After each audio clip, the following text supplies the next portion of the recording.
여러분 반갑습니다. 오늘 강연하게 될 유시민입니다.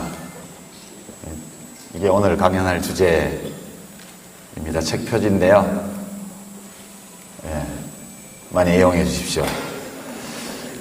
날씨가 구전데 이렇게 갑자기 오디오가 잡음이 나는데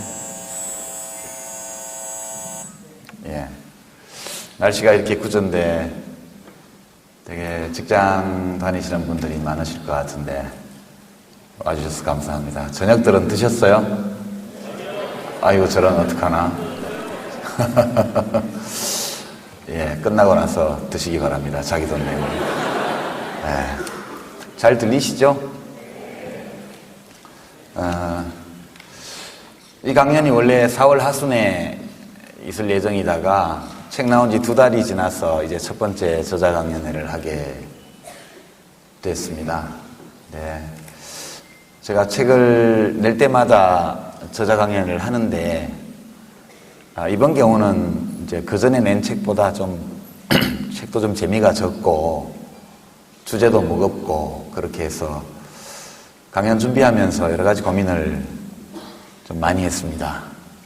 그래서 이 강연에서 책 내용을 그냥 요약해서 반복하는 것은 큰 의미가 없다 싶어서 크게 이제 책 내용에 구애받지 않고 강의 자료를 준비를 했습니다. 물론 이제 제가 여러분과 함께 이 사진과 텍스트를 좀 보게 될 텐데요. 여기 보게 될 텍스트는 책에 있는 내용들 중에서 짤막짤막한 것들을 추렸습니다. 이야기를 이어나가기 위해서. 그리고 관련된 사진들을 좀 구해서 그렇게 해놨습니다. 보면서 함께 국가란 나에게 무엇인가, 원래 이 책 제목을 기획을 할 때 제가 나에게 국가는 무엇인가 이렇게 기획을 했었습니다. 근데 출판사에서 나에게라는 게 너무 사적으로 보인다. 그래서 국가란 무엇인가로 이렇게 됐습니다. 같은 제목의 책이 오디오가 계속 좀 울리는 것 같아요. 그죠? 같은 제목의 책이 많이 있습니다.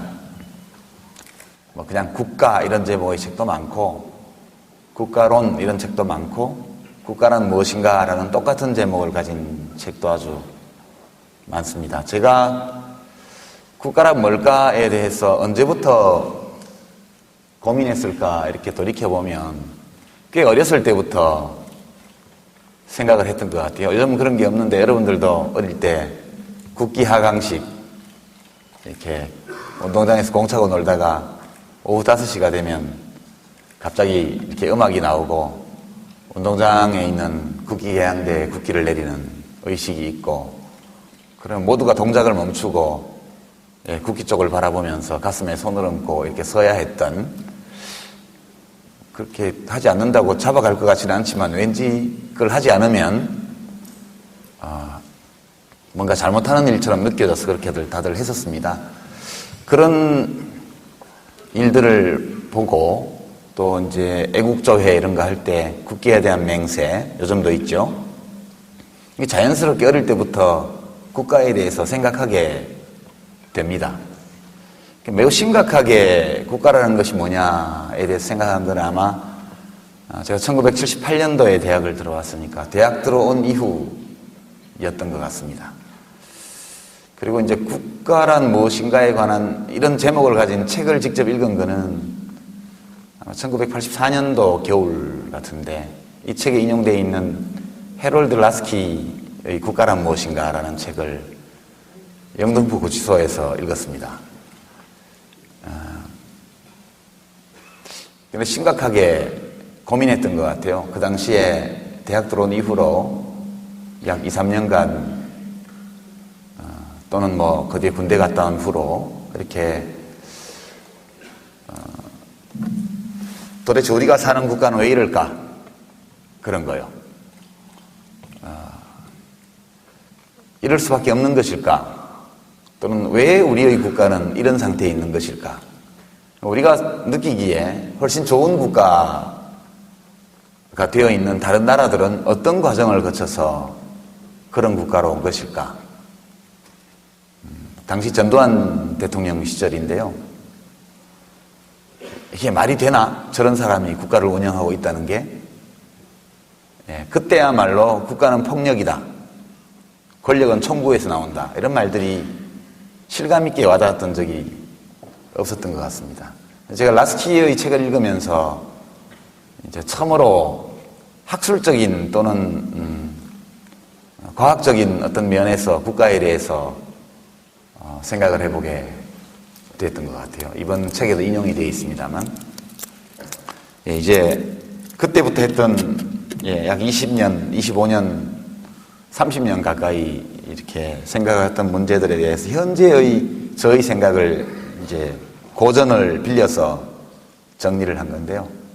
그 얘기를 한 40여 분 정도 우리가 하고, 여러분들이 해주신 질문, 이런 것들 또 하시게 될 질문에 대해서 제가 또 말씀을 드리고, 이렇게 해서 뭐 한 9시 한 20분이나 이때 9시 30분 이 정도까지는 끝내야 또 사인을 받으시려고 하시는 분들이 계셔서, 여기 10시까지 대관이 되어 있기 때문에 되도록 강연은 9시 반 이전에 끝나도록 그렇게 하고, 강연 끝나면 바로 원하시는 분들 사인을 해드리고, 그렇게 해서 오늘 마치도록 하겠습니다. 몇 가지 키워드로 국가에 대해서 오늘 생각해 보려고 합니다. 첫 번째 키워드가 자유라는 것인데요. 여기 이제 헨리 데이빗 소로의 말을 인용을 했습니다. 나는 누구에게 강요받기 위해 태어난 것이 아니므로 내 방식대로 숨을 쉬고 내 방식대로 살아갈 것이다. 시민의 불복종, 원죄는 시민정부에 대한 저항, 이런 제목으로 썼던 에세이죠.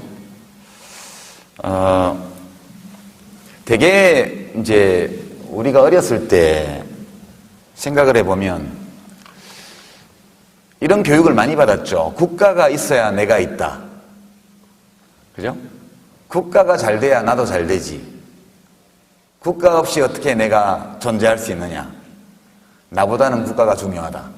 동의하십니까? 안 하세요? 국가가 아니 의심스러운 분들. 그렇게 우리가 교육을 받았는데 그것에 대해서 이의를 제기하면 그러면 안 되는 것 같은 느낌이 있었습니다. 그리고 학교에 들어가 보니까 이제 국민교육헌장이라는 것이 있었는데 지금은 없죠. 그것은 이제 참 재밌는 헌장인데, 그 국민교육헌장을 전부 다 외우도록 그때 돼 있어서 시험도 보고 이렇게 했습니다. 그 첫 문장이 보면 우리는 민족중흥의 역사적 사명을 띠고 이 땅에 태어났다. 그렇게 시작합니다.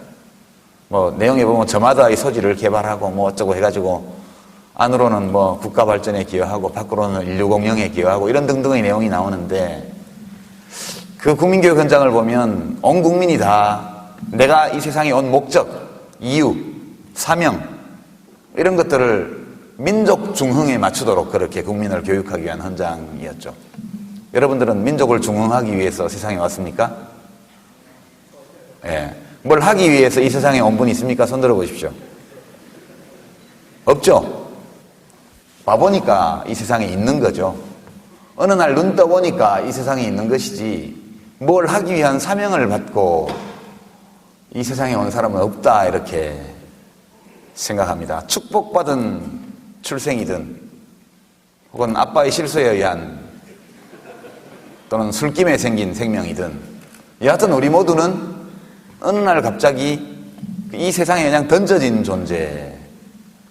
처음에는 내가 누군지도 몰랐고 내가 여기 있는지도 몰랐지만 의식이 형성되고 이렇게 되면서 나라는 존재가 이 세상에 있다는 것을 알게 되죠. 왜 왔나? 나는 무엇 때문에 왔나? 이런 생각도 해봅니다. 그런데 여기 소로는 강요받기 위해 태어난 것이 아니다, 이렇게 얘기하고 있죠. 그러니까 무엇인가 나라는 존재는, 내 인생은 내가 원해서 이 세상에 온 것은 아니고 그냥 와서 눈 떠보니까 이 세상에 있지만 이 세상에 살러 온 거라는 거죠.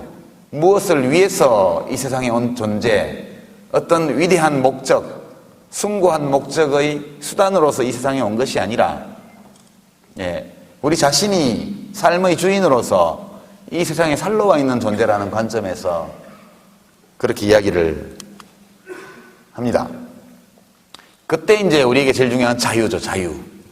국가가 최초로 우리에게 인식되는 것은 저의 경우에도 자유를 속박하는 존재가 아니었나 싶어요.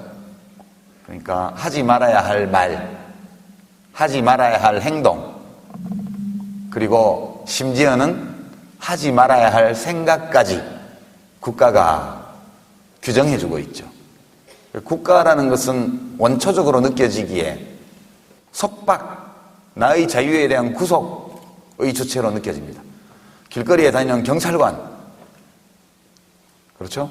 교통순경, 모두가 나로 하여금 내 마음대로 하지 못하게 만드는 그런 존재로 느껴집니다. 국가라는 추상적인 어떤 존재는 그런 일상적인 모습으로 우리한테 나타납니다. 국가는 사람들의 자유를 제약하죠. 누구나 다 국가를 나의 자유를 제약하는 존재로 느낍니다. 근데 이제 국가와 개인 간의 관계에서 볼 때 가장 중요한 질문이 국가가 개인에게 가하는 자유의 속박, 이것을 어떻게 정당화할 수 있는가라는 문제가 아닐까 생각해요. 이것은 자연스럽게 늘 문명은 억압이고 국가는 질서를 유지할 임무를 갖고 있고 인간은 속박하지 않으면 방종하기 쉬우므로 국가라는 존재는 필연적으로 개인의 자유를 속박할 수밖에 없다. 보통 그렇게 이야기를 합니다. 그러면 이런 내 삶의 주인은 내 자신이고 나는 내가 원하는 방식으로 살아가고 내 스스로 설계한 대로 인생을 살아가고 내가 원하는 꿈을 추구하면서 살아갈 수 있어야 행복을 느끼는 그런 삶의 주체인데 국가는 불가피하게 나의 자유를 속박합니다. 그럼 국가가 나의 자유를 속박할 때 이 속박은 정당한 것인가? 정당하다면 왜 정당한가? 이런 문제들이 아주 근원적인 문제라고 할 수 있습니다. 그에 대한 존 스튜어트 밀의 대답은 매우 명료하죠. 국가는 다른 사람에게 해를 끼치는 것을 막기 위한 경우 말고는 구성원의 자유를 침해하는 그 다른 어떤 권력 행사도 정당하지 않다. 이렇게 단 하나의 원리를 천명했죠. 그러니까 되게 우리가 어렸을 때 성장하면서부터 국가를 속박으로 느끼게 되는 거. 근데 학교 선생님도 우리에게 속박을 엄청나게 하죠. 학교 선생님은 국가의 공무원, 이거 국가가 정해준 교육 내용을 우리에게 가르치고 국가가 지어준 집에서 국가가 정해진 시간에 정해준 시간대로 학생들을 붙들어 놓습니다. 국가가 정해놓은 규칙대로 행동하도록 강제하죠. 우리가 아주 어렸을 때부터 만나는 국가의 모습입니다.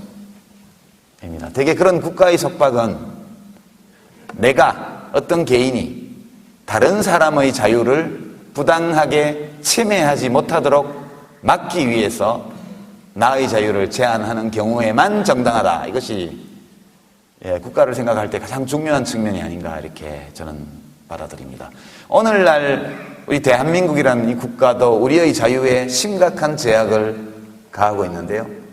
우리가 일상적으로 국가에 의해서 받고 있는 제약, 우리들의 자유에 대한 제한 이런 것들 중에서 저 존 스튜어트 밀의 논리에 의해서 정당화할 수 없는 속박이 있습니까? 느끼시나요? 어떻습니까? 여러분들은 못 느끼시나요? 예. 실제로 그런 것이 많이 있죠. 예를 들어서 유모차에 아이를 태워서 촛불을 들고 시내에 나가는 것이 누구의 자유를 침해하느냐? 교통 흐름을 강제로 중단시키지 않는다면 사실 누구에게도 해를 끼치지 않죠. 그렇습니다. 그렇지만 입건이 많이 되죠. 벌금도 받고. 예. 미네르바 박대성 씨가 전기통신기본법으로 그때 구속 기소됐다 무죄 판결을 받았죠. 국가라는 것은 참 묘한 존재입니다. 행정부에 속하는 경찰과 검찰이 그 사람이 인터넷에 올린 글을 문제 삼아서 죄를 물어서 구속을 했고 그의 자유를 박탈했는데 역시 국가기구의 일부인 법원이 그에게 자유를 되돌려줬죠.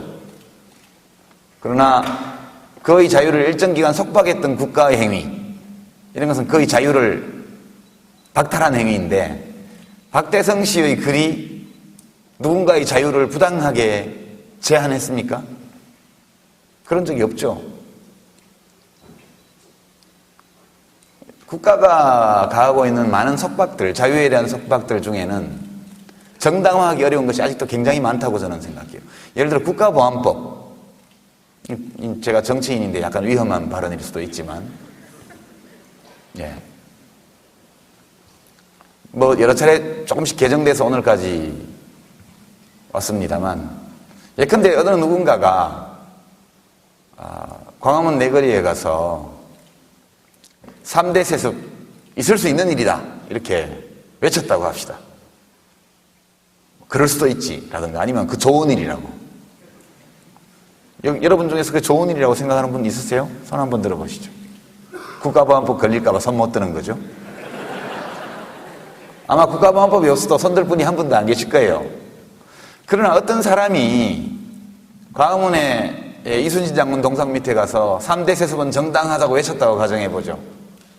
그의 외침이 누군가의 자유를 부당하게 제한합니까?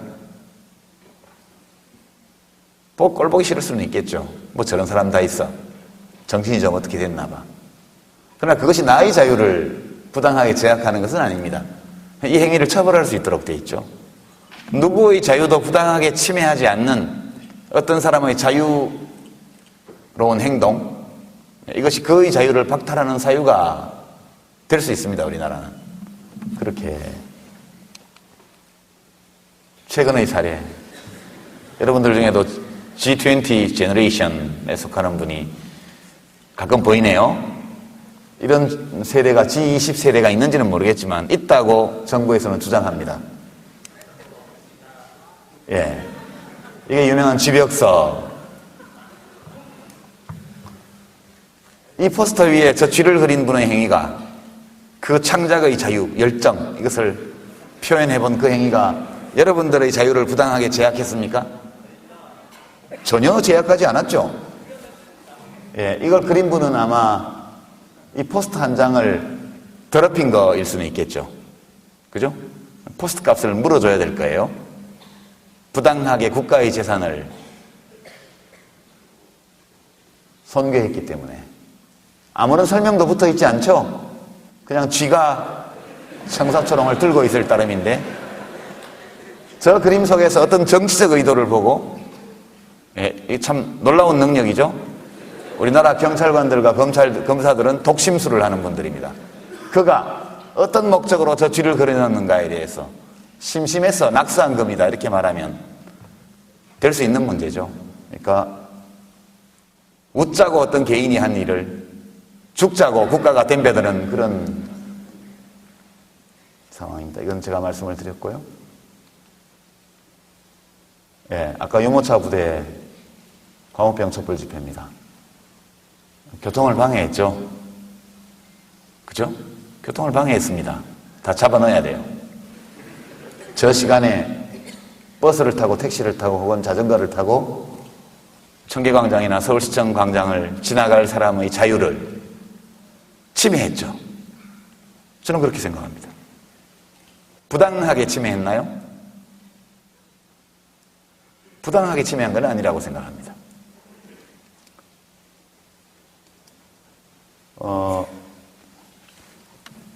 과연 저 촛불 집회가 타인의 자유와 권리를 부당하게 침해했는가?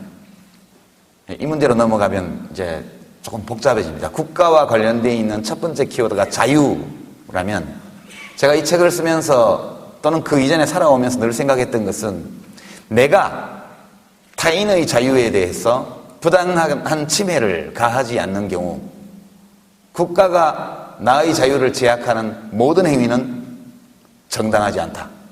그렇게 생각해 왔습니다. 지금도 그렇게 생각하고 있습니다. 왜 이것이 정당하지 않느냐. 그래서 소극적으로 표현하면 밀의 말처럼 국가 권력이 어떤 개인의 자유를 속박할 수 있는 유일하게 정당한 근거가 그 사람의 자유로운 행동이 타인의 자유를 부당하게 침해할 때 뿐이라는 것, 이것이 하나의 측면이고요. 그래서 매우 소극적인 논리입니다. 보다 적극적인 논리를 펼 수 있는데요. 정의라는 키워드로 말할 수 있을 것 같습니다. 이 책 제일 마지막 부분, 거의 마지막 부분 가서 이제 라이놀드 니버라는 신학자, 미국 신학자를 인용해서 정의의 문제를 좀 다뤘습니다. 이 책은 제가 고등학교 3학년 때인가 대학교 1학년 때 돌아가신 저희 아버지가 읽어보라고 하셨던 책이에요. 도덕적 인간과 비도덕적 사회. 그때 읽었을 때는 잘 모르겠더라고요. 무슨 말인지. 알 것 같기도 하고. 이번에 다시 읽으면서 정말 좋은 책이다. 이런 이제 생각을 하게 되었습니다. 제가 교양이 부족해서 당시에는 그 책을 소화할 수가 없었던 것이 원인이었다고 생각합니다.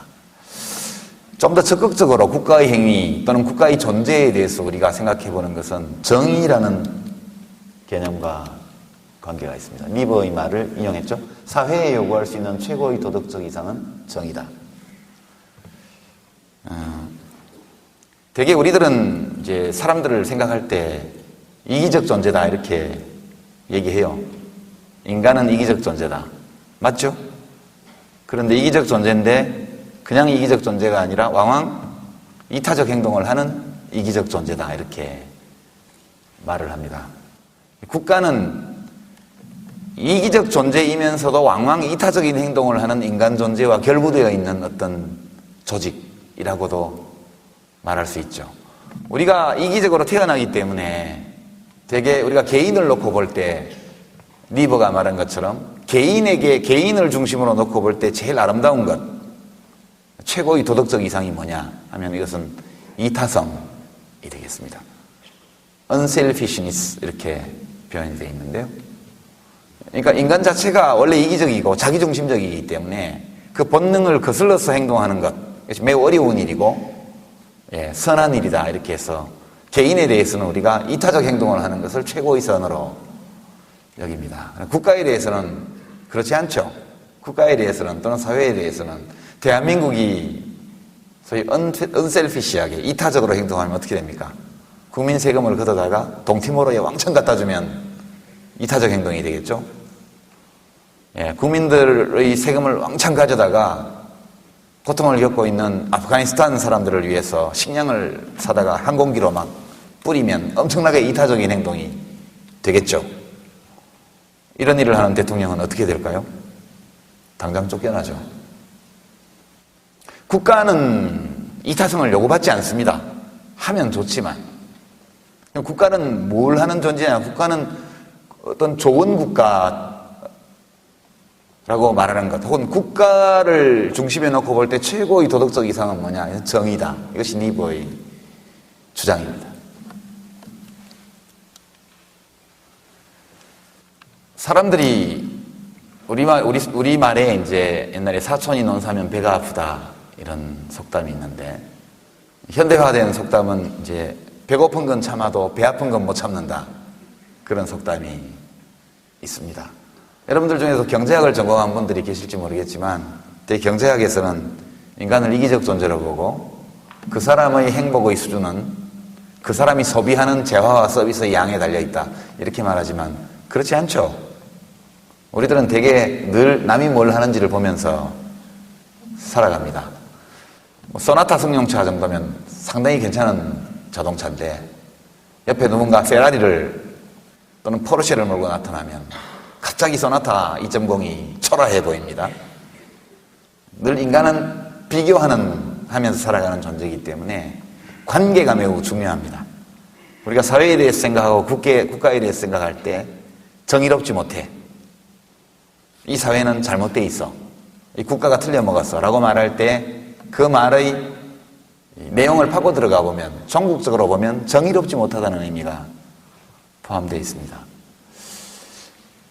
요새 정의에 대해서 관심이 많죠, 국민들이. 마이클 샌델 교수가 쓴 정의란 무엇인가라는 크게 재미있지 않은 책이 밀리언셀러가 우리나라에서 되고 미국보다 여기서 더 많이 팔린다고 그러더라고요. 정의에 대한 목마름 이런 것이 있지 않나 생각합니다. 특히 우리들의 그런 정의에 대한 직관 또는 관념을 거스르는 일들이 많이 생기기 때문에 그렇죠. 예컨대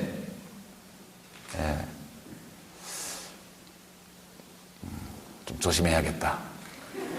자꾸만 우리가 대통령을 예로 들려는 경향이 있어서 그분이 공정사회를 말씀하셨는데요. 요즘 보면 사회가 온통 비리투성이다 이렇게 말씀하시는데 사회가 온통 비리투성이가 되는데 본인이 기여하신 바는 없는지 이런 것들에 대해서 우리가 많이 의문스러워 하고 있습니다. 예전에 선거에 출마해서 불법 선거운동을 하고 관계된 참모를 해외 도피시키고 그런 일들도 있었고요. 예. 요즘 4대강 사업 같은 거 오늘 비 많이 와서 여주 이포보가 지금 어떻게 되는지 모르겠는데 이런 것들도 모 상업고등학교 출신들이 낙동강 사업의 한 구간의 공사를 몽땅 독점했다든가 그때 여러분들은 뭔가 이것은 부당하다 이런 느낌을 많이 가지실 겁니다. 정의에 대한 관념은 매우 직관적인 것이라고 저는 생각해요. 애들도요, 과자를 나눠줄 때 다른 애들은 한 봉지를 주면서 자기한테는 반 봉지만 주면 몹시 화를 내죠. 이 공평함, 평등, 그러니까 같은 것을 갖게 이유가 없다면, 다른 이유가 없다면 똑같이 해주라는 거. 이런 것이 정의와 관련된 기본관념입니다.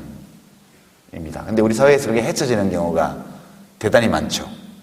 예컨대 조선 산업이 잘 나갈 때 엄청난 돈을 벌었던 회사의 사주가 조선업계가 불황에 빠져서 수주가 끊기니까 곧바로 노동자들을 다 해고해버리는 이런 일들. 최근에 한진중공업 사태 같은 거요. 유성기업, 이교대, 막교대로 하니까 밤새도록 작업을 해야 되는 조가 있어서 우리도 새벽에 잠 좀 자고 싶어요 라는 이 소박한 소망, 이런 것들을 요구한다고 해서 직장 폐쇄하고 그동안 돈 그렇게 많이 벌어줬던 자기 직원들을 전부 불법을 저지른 사람으로 몰아서 지금 가고 있습니다. 학교에서 교직원 식당을 잘 지어놓고 외부 급식업체들이 들어와서 오픈해가지고 맛있는 밥을 팔면서 그 건물을 청소해주는 아주머니들은 청소 도구함이 있는 그 공간에서 맨바닥에 앉아서 밥 먹게 만드는 거, 이런 거 정의로운 게 아니죠. 정의에 대한 우리들의 관념을 심각하게 침해합니다. 이런 일들이 너무너무 많이 벌어지기 때문에 지금 사람들이 국가를 생각할 때 가장 많이 느끼는 것이 정의라는 게 아닌가. 그래서 이 책에도 이 문제에 대해서 많은 얘기를 담았습니다. 몇 가지 사진들을 기억하기 싫은 사진들입니다. 지금 사라지고 없는 용산 남일당 빌딩. 여기 지금 김진숙 민주노총 지도위원이 이건 옛날 사진이다. 옛날 다른 크레인 농성 사진입니다. 맞구나. 한진중공업 축소 폐시한 정리해고 처리하라. 지금 저기 벌써 몇 달째 지금 저 위에서 농성하고 있죠? 맞네요. 유성기업 파업입니다. 이런 일들이 지금 사회에서 많이 벌어지고 있습니다. 이런 일들이 벌어지는 것에 대해서 국가는 시장에서 근로계약이라는 자유로운 계약에 의해서 일어나는 일이기 때문에 국가가 할 일은 대개 폭력 사태가 일어나거나 불법 시설물 점거가 있을 때 공권력을 투입해서 질서를 유지하는 것이다. 대개 그렇게 이야기를 하고 있습니다. 그러나 이런 일들은 우리들의 직관을 심각하게 침해하고 있죠. 그래서 이제 국가로 한번 넘어가 봅니다. 키워드를 빨리빨리 볼까요? 여기 대한민국 헌법 제1조는 제가 말씀 안 드려도 아실 거고요. 주권이라는 문제로 넘어가 봅니다. 여기 이제 전통적인 국가론을 편 사람들의 주장의 여지들이 나와 있습니다. 이건 토마스 홉스. 국가는 모든 사람을 하나의 인격으로 통일한 것이므로 주권자의 행위는 곧 시민들 자신의 행위다. 여기서 주권자는 옛날에 전제군주를 말하는 겁니다. 천재군주의 행위는 곧 국민의 행위이기 때문에 천재군주가 어떤 행위를 하든 처벌할 수 없다, 이런 논리를 폈고요. 아까 유성기업 사태나 한진중공업 사태를 보면 이 말이 맞다는 생각이 들지 않습니까? 현대국가는 부르주아즈의 일상사를 처리하는 위원회에 지나지 않는다. 예. 노사협상을 제대로 안 하고 그냥 노동자들, 직원들 착취하고 그렇게 해서 폭력 사태가 벌어지면 국가가 경찰을 보내서 다 해결해 줍니다. 이런 것이 바로 마르크스가 말했던 부르주아즈의 일상사를 처리하는 위원회로서의 국가의 기능. 그러나 플라톤은 3000년 전에 국가는 정의 실현을 목적으로 하는 인간 공동체이다, 이렇게 말했는데 여기에 비춰보면 심각한 문제가 있죠. 강의가 좀 다소 정신없이 흘러가는데요. 이제 마무리로 한번 들어가 보겠습니다. 총체적으로 보면 이 책은 별로 인기가 없는데, 제가 느끼기에 책을 출판하고 나서 인기가 없는데, 그것은 이제 필자의 인격에 대한 결함, 이런 것 때문에 아마 필자의 인격적 결함에 대한 여러 주장, 이런 것들 때문에 상당히 괜찮은 책임에도 불구하고 시장에서의 반응이 시통치 않다, 이런 느낌이 있습니다. 사람들은 국가에 대해서 관심이 많아요. 지금 많은데 전체적으로 우리 대한민국의 상황을 보면 아주 생지옥이다, 이렇게 말하기는 어렵다고 봐요. 나름 법질서도 서 있고 또 나름 또 사람 사는 그런 상식이나 이런 것들이 통용되기도 하고, 하지만 국가가 하고 있는 행위를 보면 상식이 아주 파괴된다는 느낌을 많이 주는 그런 상황에 있습니다. 일일이 이명박 정부 출범 이후 대한민국이라는 국가의 상황에 대해서 말씀 안 드리겠습니다. 그렇게 말하면 야, 너것들이 하고 있을 때는 얼마나 잘했냐, 이 얘기가 바로 나오고, 지난 참여정부 때 했던 일들에 대해서 반성하고 사과해라, 이런 얘기 바로 나오기 때문에 저도 좀 그렇게 막 하기가 어려운 그런 건 있습니다만, 그래도 최근에 일어나는 이 모든 일들, 4대강 사업이라든가 부자 강세라든가 용산 참사라든가, 또는 국가가, 정부가 노사평화를 이룩하고 노동시장에서의 이 정의를 실현하는데 아무런 노력을 하지 않으면서 문제가 발생하면 오로지 공권력으로 대응하는 이런 상황, 언론을 장악하려 하고 시민들의 표현의 자유를 억압하고 헌법에 집회에 대한 허가제는 인정되지 아니한다, 이렇게 나와 있음에도 불구하고 멀쩡히 경찰청장이 나와서 오늘 촛불 집회는, 등록금 집회는 불허하기로 했다, 이렇게 발표합니다. 발칙하죠. 이런 일들이 왜 벌어질까, 이렇게 묻는다면 저는 그것을 국민이 만든 것이라고 말씀을 드립니다. 국민이 만든 것이라고 말씀드려요. 이렇게 말씀드리면 또 어느 언론에서는 유시민 이번에는 국민 탓, 이렇게 얘기를 할 텐데요. 이명박 정부는 대한민국이라는 이 국가의 권력을 5년 동안 맡아서 운영할 권한을 국민들로부터 합법적으로 받은 정권이죠. 이 정부는 국민이 세운 정부입니다. 국민의 정부를 표방하고 있지 않지만, 옛날에 김대중 대통령님은 국민의 정부를 표방하셨고, 또 노무현 대통령은 참여정부를 표방했고, 그렇습니다만 이 정부는 그냥 이명박 정부라고 그러죠. 아니, 스스로 무슨 이름을 붙이지 않고 이명박 정부라고 했습니다. 그때 처음에는 참 겸손하구나, 스스로 자기 정부의 성격에 대해서 규정하지 않고 국민들이 나의 이름을 불러줄 때까지 기다리는 거구나, 이렇게 좋게 봤는데, 알고 봤더니 이명박 대통령 마음대로 하는 정부, 그런 뜻의 이명박 정부가 된 것 같아요. 그러나 어쨌든 이 정부는 대한민국 국민이 자유로운 투표를 통해서 스스로 원해서 수립한 정부라고 저는 생각해요. 따라서 심각한 불법 행위를 저지르지 않는 한 헌법이 보장한 5년 임기 중에는 교체할 수 없다, 이렇게 생각합니다. 이 마당에 이제 국민 주권에 대해서 저는 다시 좀 생각해 보게 됩니다. 이 투표권. 어떤 분들은 노태우에서 김영삼으로, 김영삼에서 김대중으로, 또 노무현으로, 이명박으로 바뀌었지만 다 똑같다, 둘 사이에는 차이가 없다, 이렇게 얘기하는 분들도 계십니다만, 제 눈에는 차이가 큰 걸로 보이니 이걸 어떻게 하면 좋습니까? 저는 차이가 크다고 봅니다. 이 모두가 다 국민들이 자기의 주권을 행사함으로써 만든 정부들이고 국민들의 선택의 결과로 나타난 국가라고 저는 생각합니다. 어떤 분들은 투표하는 날 하루만 주권자가 되고 나머지는 전부 객체요 대상이 된다고 한탄하시는데요. 원래 그런 것입니다. 주권자가 되는 날 하루 잘못 선택하면 5년간 객체가 될 수밖에 없는 것이죠. 그러니까 주권이라는 것은 지금 우리가 갖고 있는 이 투표권, 국민들 중에 절반밖에 투표 안 하는 이 상황에서 이 투표권을 얻기 위해서 우리가 어떤 희생을 치렀는가, 이걸 한번 돌아보시죠. 지금 20대들, 대학생들이 등록금 문제 때문에 고통받고 있고 취직이 안 돼서 고민하고 있습니다. 왜 국가와 정부, 총체적으로 국가, 왜 정부나 정치권, 정당들은 청년 취업 대책이나 또는 등록금 대책을 이제까지 내놓지 않은 것일까요? 제가 볼 때는 많은 이유가 있지만 가장 중요한 것은 청년들이 주권을 행사하지 않았기 때문에 그렇다는 것이죠. 어르신들이 10,000명이 모여서 데모한다고 생각해 보세요. 대책이 금방 나와요. 무슨 문제든. 대학생들이 10,000명이 모여서 데모해도 별로 눈도 깜짝 안 합니다. 왜냐? 투표날 놀러 갈 거기 때문에. 투표 안 할 거기 때문에. 지난 총선 대선에서 20대 투표율이 20%대, 30대는 30%대, 40대는 40%대, 50대 이상은 50% 이상.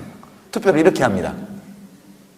당연히 청년들의, 대학생들의 일상적 소망과 정치적 요구를 대표해줄 정당과 정치인들이 국가 권력을 잡을 수 없죠. 따라서 국가 운영은 자꾸만 실제로 표를 행사하는 사람 중심으로 흘러가게 되어 있습니다. 이명박 대통령은 그걸 아주 잘 보여주고 있죠. 부자 감세. 돈 많고 땅 많이 가진 분들이 열렬 지지했기 때문에 확실하게 보답을 하지 않습니까? 그렇게 하고 있는데요. 이 주권의 의미에 대해서 다시 한번 저는 생각해 볼 필요가 있다, 이렇게 말씀드립니다. 6월 민주항쟁 사진인데요. 그때 대학생들입니다. 그때 대학생들. 저렇게 6월 그 더운 날 우통을 벗어젖히고 태극기를 들고 저렇게 달렸죠. 리비아 내전 사진인데요. 저기는 지금 가다피라는 독재자가 뒤늦게 주권 행사를 하려고 들고 일어난 민중과 대립해서 전투기를 동원해서 살상을 저지르고 있는 그런 상황입니다. 이것은 참고로 해석하지 않겠습니다. 대통령과 재벌 총수들의 회동. 한편에서는 노점상 단속이 이루어지고 있고요. 이런 것들이 오늘날 우리의 국가의 모습이다, 그렇게 생각하고, 이런 일을 하는 국가가 이렇게 유지될 수 있고 만들어질 수 있었던 것은 다른 누구를 원망할 수 없고 속았든, 번드르르한 말에 속았든, 아니면 자기의 욕망, 소위 경제발전, 내 지갑이 두둑해지는 것에 대한 열망, 이런 열망을 이명박 대통령을 통해서 투사함으로써 이 정부를 세웠던, 여하튼 전국적으로 오늘날 이 국가가 이렇게 운영되고 있는 것은 국민 주권 행사의 결과라는 점을 다시 한번 확인할 필요가 있다고 생각합니다. 마지막으로 진보 정치가 요새 관심이 많으니까요. 진보 정치에 대해서만 한 가지. 이건 유한계급론의 베블렌의 말인데 생략하고요. 진보 정치, 하도 문제가 많으니까 한편에서는 자본주의를 극복해야 된다. 그렇죠? 자본주의를 극복해야 된다. 이것이 진보다. 자본주의를 극복하는 문제에 대해서 비전을 내놓지 않고 이 소망을 포기하는 것은 전부 죽은 진보, 가짜 진보다, 이런 주장이 있습니다. 이해할 수 있죠? 저는 이해가 됩니다, 이 주장이. 만약 사회주의가 더 좋은 대안이라면, 사회주의라는 것이 우리가 이 비난에 맞지 않는 자본주의에 비해서 더 우월한 대안이라면 저기에 다 동의할 수 있을 것 같아요. 그러나 그렇게 볼 수 있는지 문제이고, 제가 좋아하는 진보에 대한 관념은 이런 겁니다. 진보는 인간의 행복을 위해 자유를 확대하는 과정이다. 정치까지 같이 보겠습니다. 여기서 이제 막스 베버의 말을 인용한 것이고요. 정치는 권력에 참여하는 노력. 예, 이건 생략하고요. 아까 경제 문제, 한쪽으로 노점상을 폭력으로 철거하고 다른 한편으로는 재벌 총수들에게 엄청난 이익을 안겨주는 이 국가. 이게 좀 잘못된 건데, 막스 베버, 이것은 지금 인용이 잘못됐습니다. 이것은 이제 막스 베버가 아니고, 칼 포퍼가 한 말인데요. 칼 포퍼가 열린 사회와 그 적들에서 한 말인데 제가 좀 잘못 적은 것 같습니다. 피지배자는 정치적 민주주의를 통해서 정치적 지배자를 통제할 수 있고 그 통제를 통해서 궁극적으로 경제 권력도 통제할 수 있다. 이렇게 되어 있습니다. 지금까지 본 것을 한번 정리를 해볼까요? 사람은 기본적으로 자유로운 존재이고 나의 자유의 행사가 타인의 자유를 부당하게 침해하지 않은데도 불구하고 국가가 나의 자유를 제약하는 것은 다 부당한 거다. 나는 자유롭게 살 권리와 자유가 있다. 그리고 개인을 중심으로 놓고 볼 때 아주 좋은 것은 이타성이지만 국가를 중심으로 놓고 볼 때 제일 중요한 것은 정의를 수립하는 것이고 정의라는 것은 특별한 이유가 없는 한 입증할 수 있는 합리적인 이유가 없는 한 사람들을 같게 다루는 것입니다. 같은 것을 같게 다른 것을 다르게 사람들이 각자 자기가 받아 마땅한 것을 받을 수 있게 해주는 것. 이것이 정의로운 상태이고 국가의 기본적인 책무는 사람들 사이에 이와 같은 정의가 설 수 있도록 해주는 것인데요. 근데 문제는 때로 국가 권력 그 자체가 정의를 해치는 존재가 되기도 하고 동시에 국가와 무관하게 또는 간접적으로 국가와 관련되어서 시장 또는 시민사회에서 강자가 약자의 자유를 부당하게 침해하는 정의롭지 못한 일이 많이 발생하는데도 불구하고 국가가 그것을 방조하거나 방관하는 불의를 저지르는 것, 이런 것이 국가의 문제라고 생각합니다. 진보정치라는 것이 바로 국가로 하여금 이런 문제를 극복하고 여기서 벗어나서 국가가 스스로 악을 저지르거나 또는 부정의를 방관하거나 방조하는 것이 아니라 스스로도 선을 행할 뿐만 아니라 국가와 무관하게 국가 바깥에서 벌어지는 불의에 대해서도 그것을 바로잡을 수 있도록 노력하는 국가가 좋은 국가이고 국가로 하여금 이렇게 정의를 수립하게 만드는 것이 바로 진보 정치의 목적이다. 이것이 이제 논리적인 연쇄가 되겠습니다. 오늘 강연에. 그러면 국민들은 주권자로 실제 이 일을 어떻게 할 수 있느냐라고 말할 때 사람들이 흔히 민주주의나 선거제도 이런 것들에 대해서 절차적 민주주의에 불과하다, 형식적 민주주의에 불과하다, 실질적 민주주의가 아니다 이렇게 말하지만 그 실질적 민주주의 또는 정의로운 사회를 이룩할 수 있는 방법은 절차적 민주주의밖에 없다는 것이죠. 그러니까 그렇게 많이 비난받는 또는 폄훼당하는 절차적 민주주의야말로 실질적인 민주주의 또는 정의에 이를 수 있는 가장 좋은 길이다. 왜? 그 이유가 카를 포퍼가 말한 바 주권자인 국민들, 시민들이 전국적으로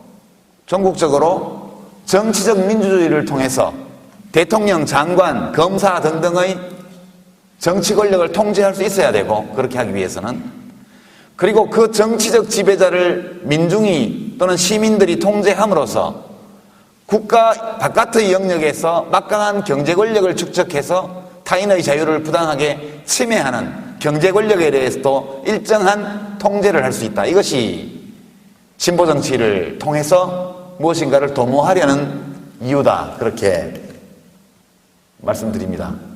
이런 것들은 국가가 저지른 악, 이라크 파병도 국가가 저지른 악으로 분류하는 분들이 있습니다. 그 정치적 필요성이라든가 전후 맥락을 다 무시하고 보면 이라크 전쟁이라는 불의한 전쟁에 대한민국 정부가 국군을 파견한 것이기 때문에 비록 비전투 임무를 가지고 파견한 군대이긴 하지만 저렇게 볼 수 있는 측면이 있다 이런 점에서 말씀드렸고요. 이것은 스탈린 정권이 저지른 어마어마한 학살, 법정에 출두하는 재벌 총수 여러분들을 보여드리겠습니다. 예, 이건 나중에 좀. 마무리를 하면서, 제 강의는 좀 재미없을 것 같고, 여러분 질문을 받는 게 훨씬 재밌을 것 같았어요. 마무리하면서 이걸 보여드리면, 제가 26살 때 쓴 항소이유서에 나오는 글귀인데요. 제가 26살 때 국가에 대한 저의 생각이 저랬던 것 같습니다. 다시 보니까 국가는 그것이 국가이기 때문이 아니라 그것만이 구성원 모두에게 서로 방해하지 않고 자유롭게 행복과 자아실현을 추구할 수 있는 조건을 마련해 주기 때문에 존귀합니다. 이렇게 썼는데요. 하도 그때 국가가 존귀하다고 전두환 씨가 주장을 하고 우리 같은 사람이 국가를 해친다고 하도 욕을 해서 그거에 대한 항변으로 썼던 표현입니다. 저게 국가가 귀중하다는 것을 인정했고, 근데 다만 국가가 귀중한 이유는 그들이 이야기하는 그런 것이 아니고 우리들이 서로 방해하지 않고 각자가 자유롭게 자기의 삶을 추구할 수 있는 조건을 마련해 줄 수 있는 것이 국가이기 때문에 나는 국가를 귀중하다고 생각한다. 나 반체제 아니에요. 반국가 아니에요. 그 얘기를 저렇게 했던 겁니다. 저 시기로, 저게 1985년이니까 저 시기로부터 지금 27년이 지났습니다. 27년이 지나고 나서 지금 제가 가지고 있는 국가에 대한 생각, 이것을 한마디로 말씀을 드리자면, 국가는 그 국가의 국민들이 깨어있는 데 비례해서 정의로울 수 있다. 이렇게 말씀드립니다. 그러니까 가끔 정치를 하면서도 희망을 느낄 때가 있고 어떤 암담한 절망감을 느낄 때도 있습니다. 정치를 하다 보면. 희망을 느낄 때는 되게 어떨 때냐면 예기치 못한 시민들의 권리 이런 것들이 일어났을 때 잘 안 되리라고 봤는데 갑자기 사람들이 들고 일어나서 그것을 강력히 원한다는 의사표시를 해올 때 이때 우리 정치에도 희망이 있구나. 정치에 희망이 있다는 것은 곧 국가에도 희망이 있다는 뜻이고 국가에 희망이 보인다는 것은 우리 각자의 삶에도 더 밝은 희망이 있다는 것을 의미하죠. 반면 너무나 명백한 문제를 놓고도 국민들이 침묵할 때 의사표시를 하지 않을 때 이럴 때 참 암담합니다. 지금 제가 느끼기에는 우리 정치에 대해서 그것이 진보 정치든 보수 정치든 국민들이 관심을 놔버린 것 같은 느낌. 그러니까 국민들이 어떤 적극적인 의사표시를 더 이상 하지 않는 상태, 그런 상태 같아요. 지난 정부 때 같으면 이 정도로 욕먹을 일을 하면 광화문 광장이 날마다 미어터졌을 것 같아요. 그러니까 한칠레 FTA를 둘러싸고 벌어졌던 농민 시위를 한번 돌이켜보시죠. 한 EU FTA를 지금 비준 동의까지 다 끝내서 이제 발효됩니다. 단 한 건의 농민 시위도 없었어요. 그렇죠? 대학생들이 등록금 때문에 그렇게 아우성을 이제 와서 치기 시작하는데 그동안에 대학생들이 아무런 목소리를 내지 않았습니다. 지난 정부 때는 장사가 안 된다고 솥단지 들고 와서 여의도에 와서 막 팽개치고 데모를 했는데 지금은 매월 몇만 개씩의 작은 자영업체들이 문을 닫고 있어도 아무도 시위하지 않습니다. 이명박 대통령은 굉장히 성공한 대통령이에요. 그런 점에서. 왜 안 하냐고 물어봤더니 해도 소용이 없기 때문에 안 한다고. 그러니까 지금은 제가 느끼는 상황은 이명박 대통령 정부가 잘하고 있다 못하고 있다 대한민국이 어느 정도 좋은 나라다 아니다를 떠나서 시민들이 자기의 의사표시를 적극적으로 하기를 포기한 상태, 이런 상태가 아닌가 싶어서 마음이 좀 무겁고 정치하는 사람으로서 굉장히 죄송하게 생각합니다. 그러나 종국적으로 볼 때 우리들이 훌륭한 삶을 살고 싶은 존재들인데 우리들의 훌륭한 삶을 가능하게 하려면 국가가 더 훌륭해져야 한다고 생각하고요.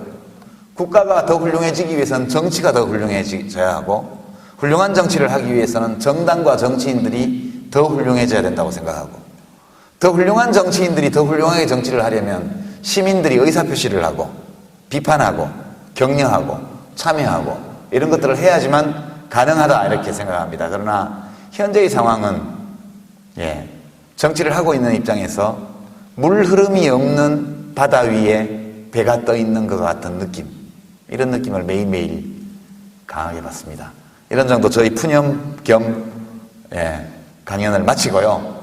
이제 여러분들이 주신 질문에 대한 말씀을 드리도록 그렇게 하겠습니다. 고맙습니다.